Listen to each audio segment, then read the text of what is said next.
Past Tense, a podcast about history. We're talking about the British Civil Wars, or the Wars of the Three Kingdoms in the British Isles. If you're just joining us here, I recommend starting from the beginning so that you don't get lost. Incidentally, if you've got this far and you're finding it a bit difficult to keep up with who everyone is, we've got you covered. Head over to our website at pasttensepod.com, where you'll find notes for every episode so far, including this one, and each one has a quick cheat sheet of who all the important players are.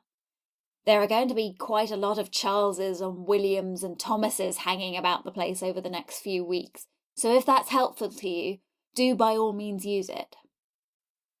Last episode, we did a bit of a crash course in Scottish history up to the beginning of Charles's reign, as well as the religious climate at the time.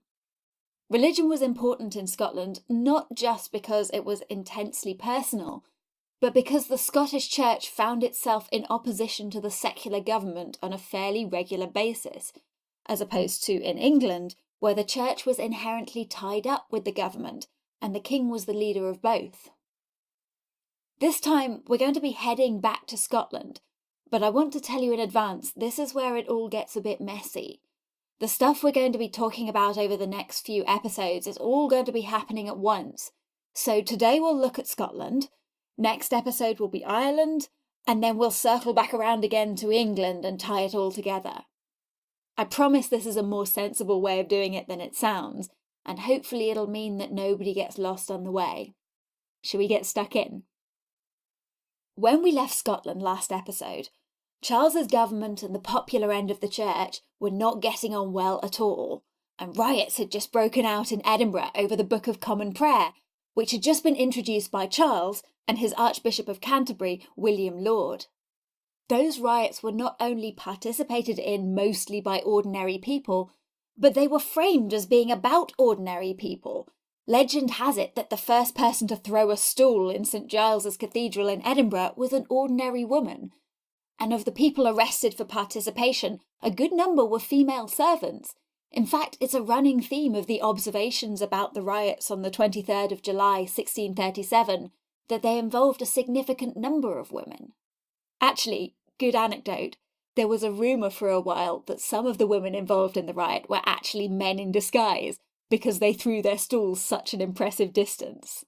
The disguise part is almost certainly untrue, but I wouldn't dare speak for the effectiveness of the furniture shot put. The implication here, at least as far as the propaganda about the riots goes, is that this was a popular grassroots demonstration against intolerable moral conditions imposed by a distant king, trying to force this prayer book on the people of Edinburgh, a prayer book that had a different religious perspective to the dominant one in Scotland, and which, or so they worried, was sneakily trying to reintroduce Catholicism back where Catholicism ought not be. Of course, there are several things about this that are not as they seem. For a start, there was no Roman Catholic bogeyman. Laud was against Roman Catholicism as much as the Scots were. The Book of Common Prayer was Arminian, not Catholic, and it wasn't an English prayer book. Even if the consultation had turned out to be ineffective, it was still designed to be a common prayer book, for Scotland as much as for England. For another thing, the riots against the prayer book were not really as grassroots and spontaneous as they seemed to be. Let's be real here, the proclamation that the new prayer book was coming had happened 7 months ago by now. Nobody just sits and twiddles their thumbs for 7 months and then spontaneously bursts out rioting. Besides which, Edinburgh was a small city. People talked to each other. There might have been a lot of serving women out and demonstrating, but everyone knew whose servants they were, and those employers weren't exactly blameless and out of touch. I'm not trying to imply some shadowy cabal behind the riots, but the choice of Jenny Geddes, the housewife who threw the chair, as a symbol of dissent against what was going on, is at least a little bit misleading. It tells a story, but it doesn't tell the whole story. For a 17th century city in the depths of riots, perhaps you'd expect a few flaming pitchforks, but actually the Edinburgh riots were rather restrained. There were no barricades. Edinburgh didn't have a militia, so there weren't too many violent clashes. Later on in England, we'd see riots that broke church property, burned paintings and books, and burned down buildings. Here, there were some stones thrown through windows, and some of the Privy Council and the bishops got manhandled around a bit. You might remember from the end of episode 3, the Bishop of Edinburgh going down the Royal Mile in his carriage from St Giles to Holyrood House and getting jeered at and having stones pelted at his carriage. But again, it's hardly the French Revolution, is it? Even in Ireland, a couple of years after this, there would be far more serious violence than there was in Edinburgh. Which tells you something, I think, about the purpose of what's going on. It's not to burn bridges or to overthrow the system. The point was to make a lot of noise and get their views incorporated. Another thing I love is that the people of Edinburgh clearly understood that sticks and stones may break your bones, but words can make everybody think you wet yourself. There was a wave of satire, and a lot of it in poetical form, from print sheets suggesting that the reason David Lindsay, the Bishop of Edinburgh, was hiding was not because of the prayer book, but just that he smelled really bad. And some bright spark realised that in a 1630s Edinburgh accent, which I'm not even going to attempt, Lord Traquair, who you might remember was basically leading the Privy Council at the moment, rhymed with liar. Proponents of the prayer book or the King's attempt to introduce it were branded un-Scottish. And interestingly, there's an attitude that existed in England at the same time too, that it's not the king that was the problem, because of course he just wants to do what's best for his people. It's the king's evil advisors that are the issue. In this case, that means Archbishop Laud, it means Traquair, it means James the Marquis of Hamilton, a Scotsman who was the king's royal commissioner and one of his closest advisors. You'll recognise Hamilton from the little bonus episode last time. He'd been a friend of Charles's for a very long time by now. There were a couple of others as well, but those are the ones we're most concerned about right now.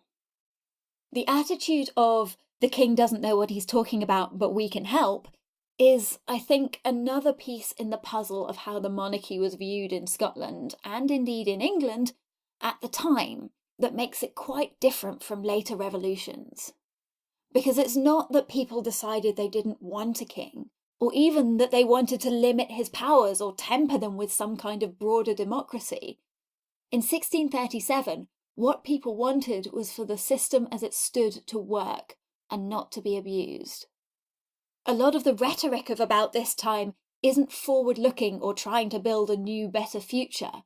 It's backward-looking, revolving, if you will, as if they're trying to remember a glorious time in the past where the systems that existed worked perfectly, and the people in charge governed fairly and kindly, and presumably kids showed a bit of respect to their elders and everyone had proper conversations round the dinner table. That time never existed. It still never existed.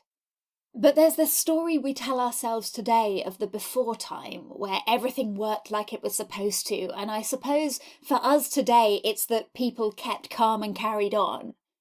But in the same way as we sort of hark back to this golden time which never actually happened, that's exactly what was going on in 1637.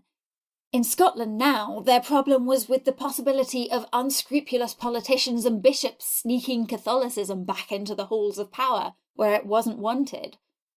This isn't radical in the sense we might use the term today, of giving the whole system a complete overhaul. There was still this feeling that somewhere in the unspecified past, the system had worked, and it could work again. So on that basis, we've got the king basically being equated with the system of government, because that's how it was conceived of back then. And then we get all this vitriol against the corrupt and evil advisors leading him astray. And on the other hand, these ordinary people trying to reach Charles to convince him to behave in the way which to them was obviously right. That might account for the fact that the Edinburgh riots contained so little violence. A lot of the protesters saw themselves not as protesting against the king, but against the people leading the king astray. What had actually happened, according to them, was that the king had misunderstood the Bible, which led him to completely mistakenly thinking that the Book of Common Prayer was a good thing, and actually it was his evil advisors who had snuck some Catholicism into it without the king realising. The protesters thought they were clearly in the right, firstly to point this out, and secondly to refuse to use the offending book. And since the king was also always right on account of being the king, obviously the way of squaring that circle was that the protesters were in fact being loyal to Charles, and he'd definitely agree with them if he just had the right information and understood what was going on. Meanwhile, when news made it to actual real-life King Charles rather than the nonconformist Presbyterian imagined version of him, he was hopping mad. He immediately gave orders to the Scottish Privy Council that the people responsible for the riots in Edinburgh be tried and punished, and that the prayer book continue to be used.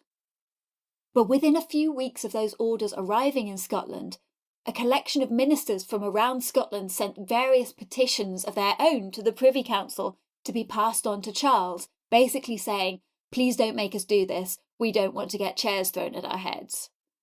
The Privy Council was stuck between a rock and a hard place, so they agreed to set up a committee to try the leaders of the riots.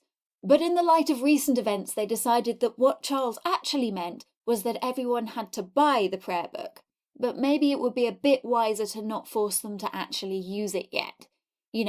At least for a bit. Poor Traquair actually got a lot of the blame for the disturbances of July 23rd. He wasn't even in the city that Sunday, for reasons that may have included a relative's wedding, but which sounded to everyone like an excuse to be nowhere near Edinburgh. As far as everyone was concerned, the protesters, the Privy Council, Charles, it was sheer cowardice. Either way, layer that on top of everything else, and we've got a Privy Council trying to keep the peace between two very adamant sides, and the council itself is basically being led by somebody who everyone thinks is a coward and a liar. Traquair in particular, and the Privy Council in general, seemed by now to have realised that the only way to keep everything from grinding to a halt was basically to not tell the king what was going on north of Hadrian's Wall, as much to stop him putting his foot in it as to stop him panicking. So the king barely knew what was going on, and at the same time the protesters were convinced that if the king did hear their point of view, then he'd definitely change his mind and be persuaded. And so there's sort of an uneasy stasis for a month or so, while the Privy Council tried desperately to keep the peace and also to sweep as much as possible under the carpet, right the way through to the middle of September, when the news went around that the council was going to meet to receive Charles's latest round of instructions. Given that his last round of requests had been 1, to punish the rioters, and 2, to enforce the prayer book, there had been remarkably little of either of those things going on, so I think it's fair to say that everyone was a bit worried about how these new proclamations were going to go. On the same day that the council was due to meet in Edinburgh, another meeting was happening, containing 20-odd noblemen, some other gentry, 80 or so nonconformist ministers from the Scottish Church, and a selection of parish commissioners and other men with some influence. That might not sound like a lot of people, but we're talking about a full fifth of the Scottish nobility here, and maybe 1 in 10 ministers. Lord Balmerino was there, who had just been pardoned by Charles the previous year after being sentenced to death for his critical annotations to the prayer book's draft, and plenty of other attendees had also either been in that group who was critical of the prayer book, or else they were already known for their religious dissent. If the message of the Edinburgh riots 2 months earlier was that this was personal, this hit the ordinary people as much as the rulers of the land, then the meeting on the 20th of September was designed to show that disagreeing with the prayer book was a respectable thing to do, that clever and cool-headed and influential people did it. It's not just an excuse for a good riot. The dissenters put together a petition, and before the council meeting was due to start later, they presented their petition to the council, basically to be read alongside whatever missive came from the king.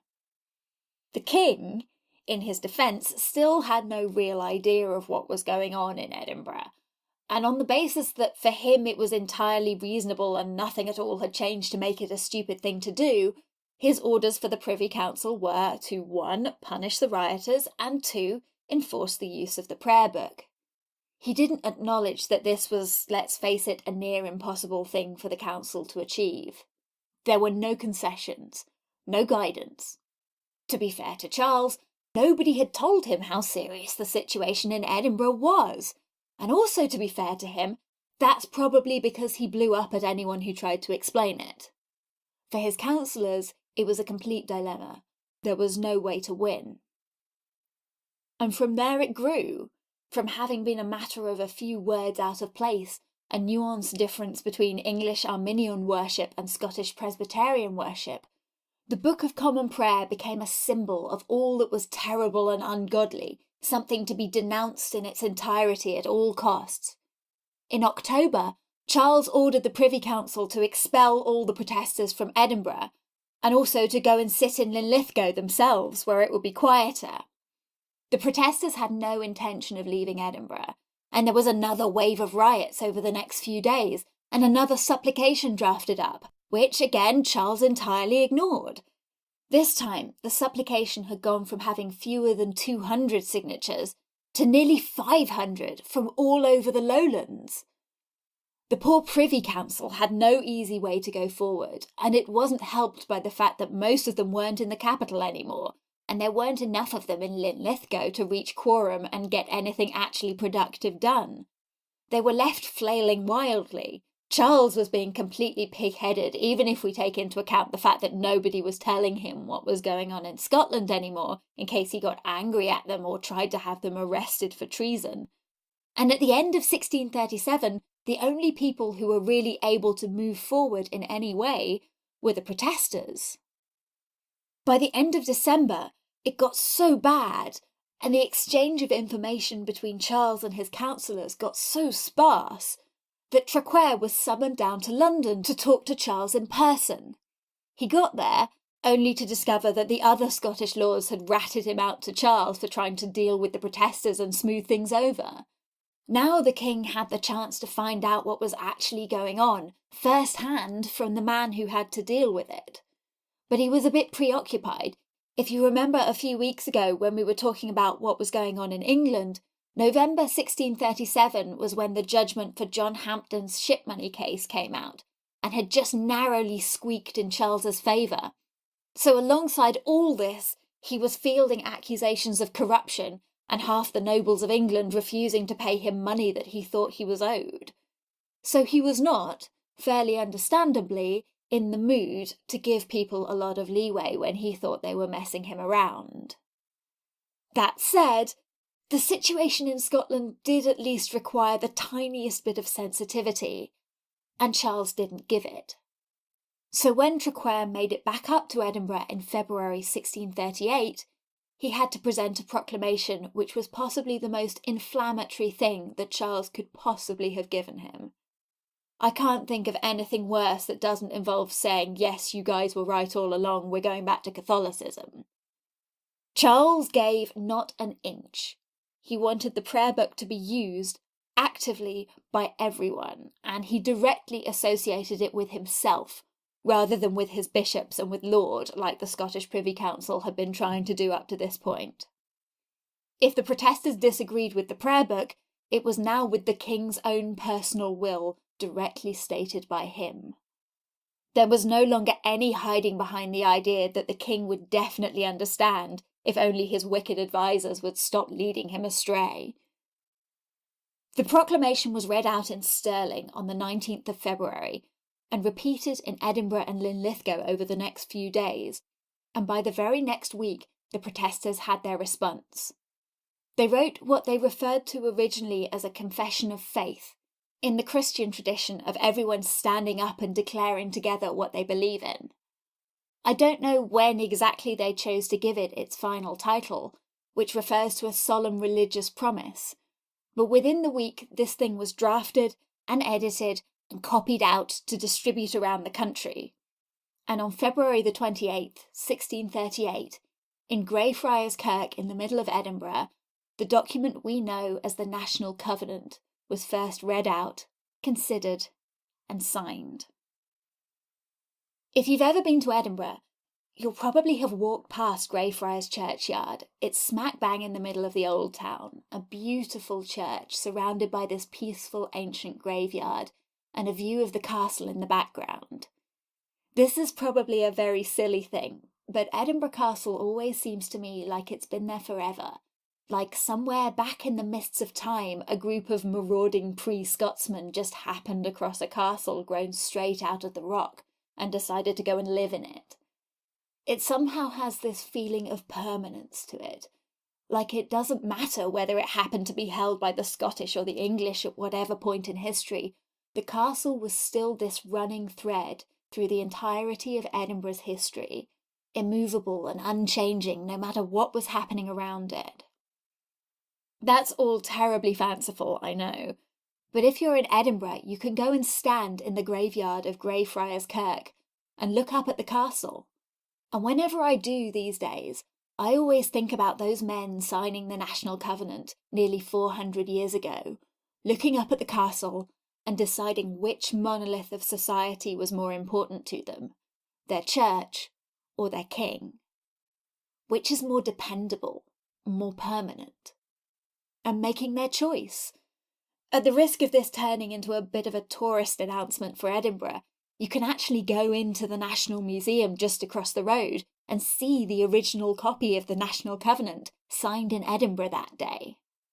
It's not the only version, of course. The Covenant was copied out and sent around the parishes and towns of the Scottish Lowlands, and it was quickly signed by thousands of men around the country. But that Genesis, that very first one, now lives in the museum, tucked a little out of the way, but barely 200 yards from the place it was first signed. I'm a gigantic nerd, I know, but to me, that's a little piece of magic. The National Covenant gave the protesters against Charles's religious policies something to rally under, and also a new name, the Covenanters. Later on in the century, the Covenanters are remembered as being a fringe group, associated with the Jacobites but without the sparkling sense of humour. But now, in 1638, they're on their way up. The actual text of the Covenant is part of the reason they have a reputation for having no sense of humour, because it's more than 4,000 words long, and it's got quite a constitutional feel to it, in the sense that it refers to older Acts of Parliament, and mostly talks about how the signatories believed Scotland should be run. But it finishes up with this absolute beast of a paragraph, which I am not even going to attempt to do in the right accent, but here it is. We promise and swear that we shall, to the uttermost of our power, with our means and lives, stand to the defence of our dread sovereign, the King's Majesty, his person and authority, in the defence and preservation of the foresaid true religion, liberties and laws of the kingdom, as also to the mutual defence and assistance, every one of us another in the same cause of maintaining the true religion and his Majesty's authority. There's a super bit of verbal gymnastics going on there, because you'll notice that it sounds very much like a promise to defend and support the king. But the reasoning went, the king will naturally get religion right, so by defending the true religion, that counts as defending the king, even if the king just gave clear, direct orders to do the opposite thing.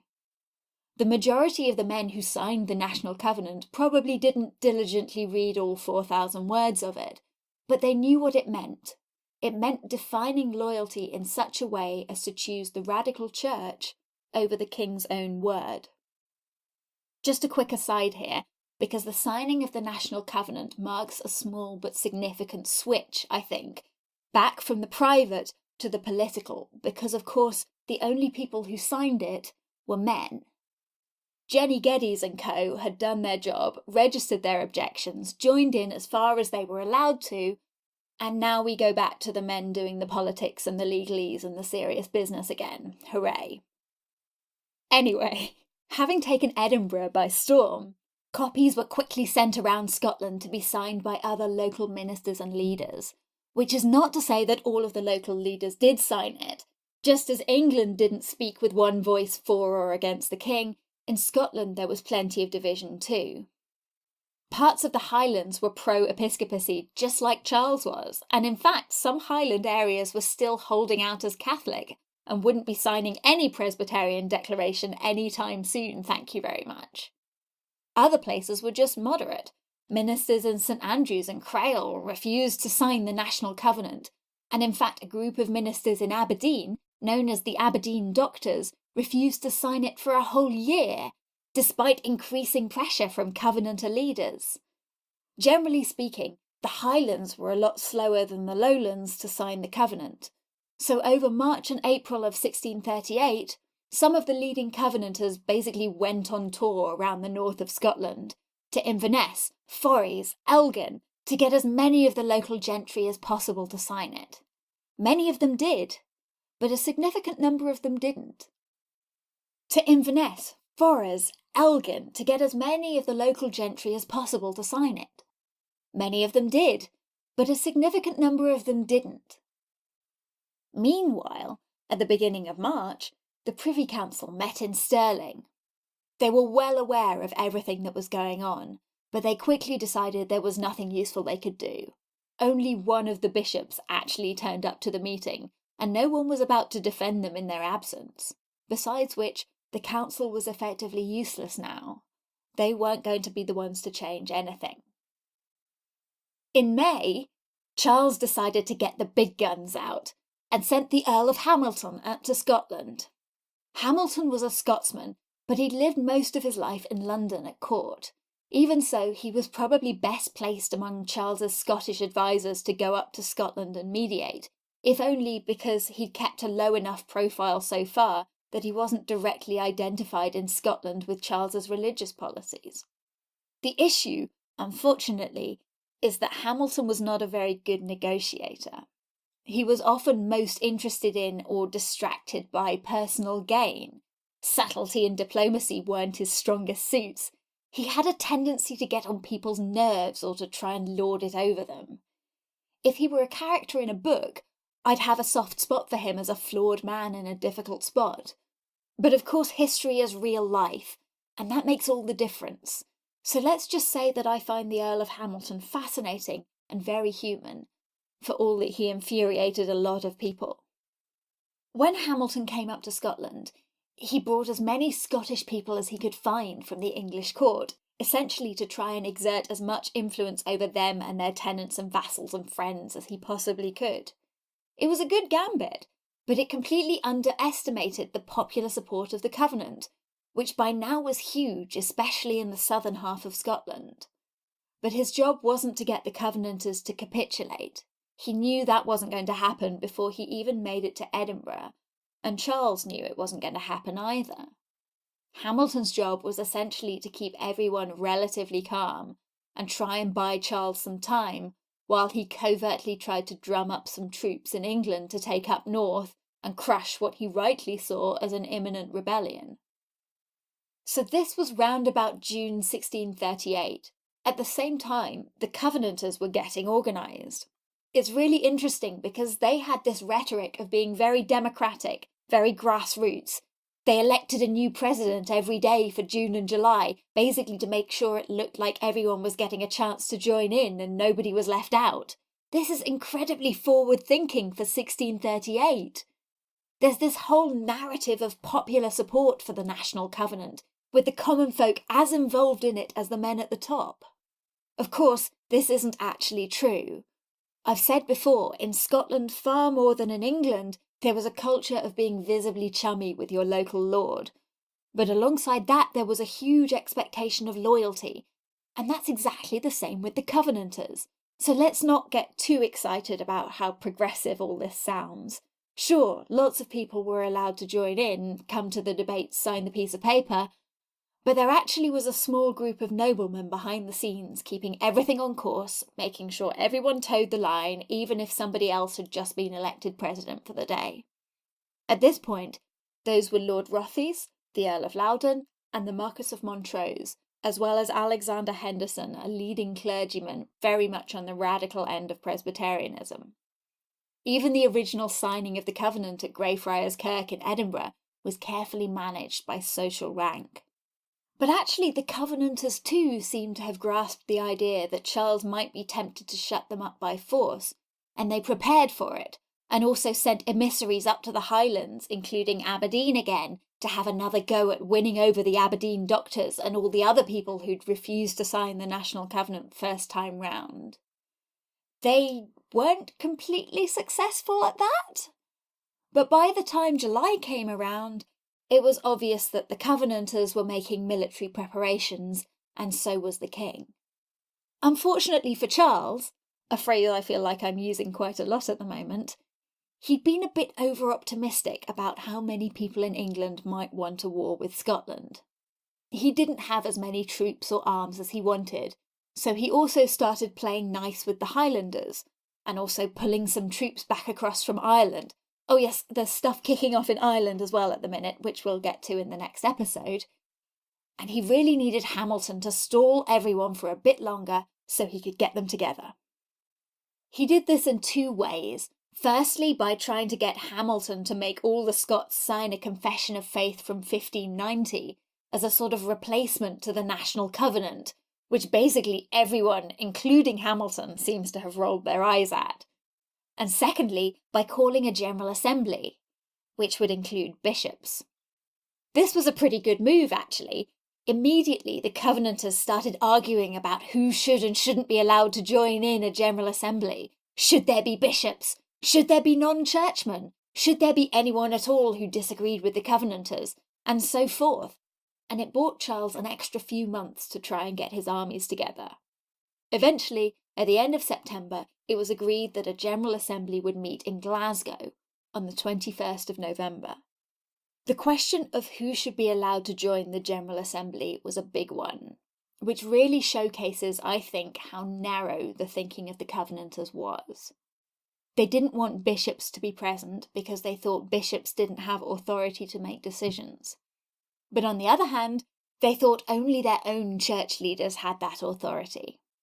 They didn't want any secular leaders involved at all, and it took a while for them to basically decide that getting other nobles on side was worth letting them help make decisions. But when they failed to get Hamilton to agree not to let bishops into the assembly, surprise, surprise, they resorted instead to trying to bully the bishops into staying away. They were partly successful, but this isn't some kind of power to the people movement. If anything, it was in some ways even more socially conservative than what Charles was gunning for. And that, I think, is why the Covenanters aren't very popular today. Yes, they were popular, they were grassroots, but they weren't advocating for freedom or tolerance, just a different flavour of narrow-mindedness. In the meantime, the King's own replacement covenant got 28,000 signatures, almost half of which were in Aberdeen. I've actually looked all over the place to find out how many signatories there were to the actual National Covenant, and I can't find a figure anywhere. Presumably it's rather difficult to pin down, since there were so many different documents floating around the whole country. But we can safely say that there were orders of magnitude more than Charles's Covenant got. So everyone turned up in Glasgow on Wednesday the 21st of November, for what's now known as the Glasgow Assembly. And when I say everyone, I mean a load of leading Covenanters, not very many bishops, some members of the aristocracy and gentry, and a lot of members of the public, pretty much all of whom were strongly Covenanting. Poor old Hamilton was there as the King's Commissioner. And this is where you either start to love or loathe the Covenanters, because they are some of history's greatest purveyors of red tape and rules lawyering. So immediately they started arguing about whether it was legitimate for all the delegates of the assembly to be there and on what basis. And then they insisted that there should be a formally chosen moderator and badgered Hamilton until he agreed to let the assembly elect one, at which point they voted in Alexander Henderson, a leading Covenanter. All that took up the first 2 days. Then they decided that they really needed to elect a clerk for the assembly. They ignored Hamilton's suggestion and picked another leading Covenanter. That took them all the way through the Friday afternoon. Then they argued their way through whether everyone else had legitimate commissions to be there until Saturday afternoon, took a day off on Sunday because religion, and picked up the argument about commissions again on Monday the 26th of November.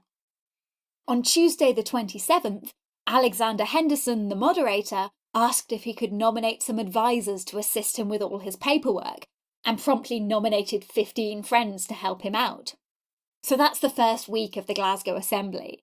It's like the world's worst conference. You'd think that Hamilton would be angry at this, but remember, his goal right now was to keep the Covenanters occupied and stall for time while Charles got his army together. So he was quite content to shut up and let them get on with it. By Tuesday evening, it was clear that the Covenanters had got their act together. There wasn't much opposition to them, and they would very soon be ready to start making substantive decisions through the Assembly. And the first decision was almost certainly going to involve getting rid of bishops. So Hamilton decided to dissolve the entire thing before it did any more damage. He went in on the morning of Wednesday the 28th of November, 1638, announced he was stopping the Assembly, had a gigantic shouting match with some of the Covenanting leaders, including Rothes and Loudon, told them that any further decisions they made would be presumed not to be made in the name of the king, and then got up and strode for the exit. It would probably have been quite impressive, only someone had locked the doors and hidden the key, so he had to break down the front door of Glasgow Cathedral in order to actually leave. It's not quite saying "good day, sir," and flouncing into a broom cupboard, but we can't have everything. And out he went. All the Privy Councillors followed him, except for one, the Duke of Argyll. He'll be important later. And then Hamilton put together a proclamation saying that if the Glasgow Assembly continued to sit, they'd all be traitors, and everything they tried to do would be null and void. But the Glasgow Assembly didn't stop. They weren't scared of Hamilton. They decided that, while it was of course legal for the king to call an assembly, he or his representative couldn't unilaterally dissolve something that had been legally called. So they kept going, and over the next few weeks they declared a load of past General Assemblies they disagreed with to be illegal. They banned the Book of Common Prayer, and on December the 8th they decided that there should be no more episcopacy in the Scottish Kirk. Bishops and archbishops were out. 8 of them were promptly excommunicated. Then they banned the printing of religious texts without the Kirk's consent, and affirmed the power of the Kirk to call future assemblies every year. They re-signed the National Covenant with a few extra addenda, including the ban on episcopacy and extra powers for the newly reorganised Kirk. And finally, the Assembly dissolved itself. It wasn't quite a coup, because a coup involves military force, but at this point, it might as well have been. Unlike in England, in Scotland we now have 2 distinct sides. On one side the king, with Sir Jacob Astley fortifying Carlisle and Berwick south of the border, and Hamilton, Huntly and Traquair up north, and on the other the Covenanters, headed up by the Duke of Argyll and Lord Rothes and the Marquis of Montrose, who also turned up in the bonus episode last time. Both sides were arming themselves, not even covertly, right out in the open, knowing what would probably come next. But this isn't any old Anglo-Scottish war. Neither of them really wanted to fight. The Covenanters didn't want to cross the border into England. They actually saw the English as their friends, living under the same king rather than as a country opposed to them. They also had no intention of ousting Charles as king. They just wanted to have their way on religion. Charles, on the other hand, didn't want to crush anyone in Scotland. He just wanted to restore order in a place where he was still technically in charge, but nobody was listening to him. In the meantime, there was actually a group of Scottish councillors and lords of session who were so determined they didn't want war, they resolved to go and beg Charles to stop. But Charles had so much else on his plate, he wasn't bothered about listening to them, and the Covenanters wouldn't let them go south to do it. In the new year of 1639, Hamilton had the King's plate and tapestry shipped to England from Holyrood, just in case. Then he went down to London. On January the 26th, Charles proclaimed his intention to march on Scotland and headed towards York. It was on. Well, sort of. England at the beginning of 1639 was increasingly volatile in its own right, and many people in England did not want war with Scotland. For a start, it cost a lot of money. For another thing, it distracted Charles from their own complaints down south. So it took Charles a few months to get as far as York, gathering his troops as he went. We call what happened next the First Bishops' War, although it was Charles's war rather than much to do with any bishops, and honestly, even calling it a war is a bit rich. The war is usually dated as starting in March 1639, which is when the Covenanters fairly swiftly took over Edinburgh Castle, about 3 other Scottish castles holding out for the king, and the city of Aberdeen, over the course of about a week and a half. Aberdeen was still refusing to sign the National Covenant at this point, but when Montrose and Alexander Leslie headed towards them, Huntly for the king just didn't bother fighting. Aberdeen was occupied without a fight on March the 30th. There was no bloodshed, no shooting, hardly anything you could call the storming of a keep up and down the country. And yet Charles's supporters in Scotland just lost the vast majority of their bases. Nobody from England had even crossed the border in March, or even in April, never mind actually doing any fighting. Traquair fled south and was useless to everybody for the foreseeable, and Huntly made it to Edinburgh, refused once again to sign the National Covenant, and was imprisoned with his 2 sons in Edinburgh Castle. If you're counting, that leaves only one of Charles's leaders actually in Scotland by the end of April, and that was Hamilton. Everyone else was gathering just south of the border, ready to mount an invasion of sorts. Charles took his time heading north, consolidating his troops on the way, and finally made it to Newcastle on May the 6th. I say he consolidated his troops. They were untrained, they weren't being paid. Remember how much of the economy around this time was based on credit. And then there was a smallpox outbreak, so everyone was having the time of their lives. It took another 2 weeks before anything actually interesting happened. The shot fired was a Scottish cavalryman at an English corporal, and look, this is completely underwhelming. The Englishman didn't even die.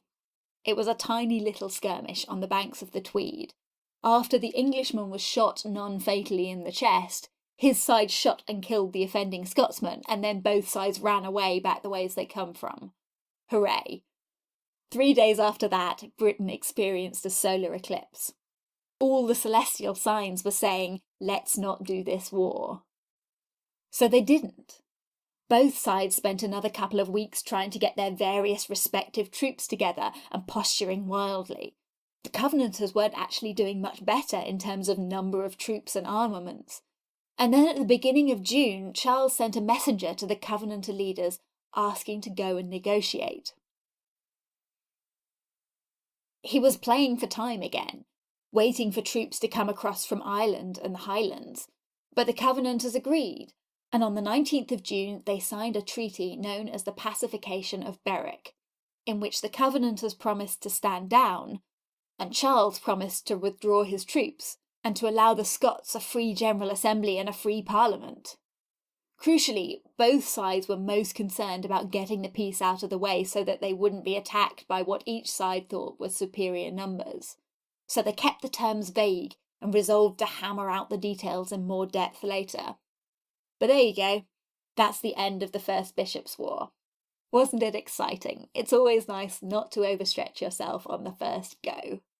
I joke, but I think there's a lesson to be learned from the First Bishops' War, and indeed the Second Bishops' War, which wasn't really very much different. And that is that so little of these wars involves actual combat. There's much more traipsing through woodland than proper physical fighting, and honestly more posturing than anything else. There are 2 reasons you go out onto the battlefield, either because you think you have no choice and it's a last desperate stand, or more likely because you think you have a chance at winning. That's why I think the British Civil Wars have a lot of little skirmishes and ambushes in them, and relatively few massive all-out battles. You have to be in a very particular place to want an all-out battle. You have to have done quite a bit of planning. Anyhow, the moment the Pacification of Berwick was signed, both sides started bickering over what exactly they meant by the various terms in it. Charles insisted that the Covenanters had promised him loyalty, and the Covenanters insisted he'd given them the freedom to choose Scotland's state religion. And when they were actually faced with the king, some of the more moderate Covenanters, like the Marquis of Montrose, started to think about how happy they actually were to put this new religion ahead of Charles's own government, and how far they were willing to go. Charles had promised to call a new General Assembly in Scotland, and of course the Glasgow Assembly had ruled that new General Assemblies couldn't have bishops in them. So immediately the bickering started to turn sour, and then to break down entirely. With that in mind, Charles once again decided to bring out the big guns. He stood down the chief lieutenants he'd been working with, including the military general Astley and also Hamilton, who had been trying throughout this to quietly communicate with some of the Covenanter leaders, and who Charles was just about beginning to not trust in the slightest. Then he promoted Archbishop William Laud to be one of his very highest advisers. And finally, he called on Thomas Wentworth, the Lord Deputy of Ireland, to come home and help with Scotland. Thomas Wentworth was a Yorkshireman who had worked his way up from the minor gentry to be a member of the English Parliament. He'd actually signed the Petition of Right way back in 1628, protesting some of Charles's monetary policies. But he'd changed his tune fairly dramatically after that and become one of Charles's most effective privy councillors. Charles and Wentworth didn't actually get on very well personally. It was obvious that Wentworth was motivated very strongly by his own ambition, which I think Charles saw as a little bit vulgar, but he got away with it by also being an excellent, ruthless strategist, very good with finances and with the running of administrations. Wentworth was promoted to be Lord Deputy of Ireland in 1632, and he spent 7 years across there until Charles called him back to England in the late summer of 1639, along with some of his Irish troops, to deal with the turbulence in Scotland. There was enough going on in Ireland at the time that this by itself tells us something about the situation. Wentworth was quite possibly the best strategist that Charles had, and he was in Ireland for a reason.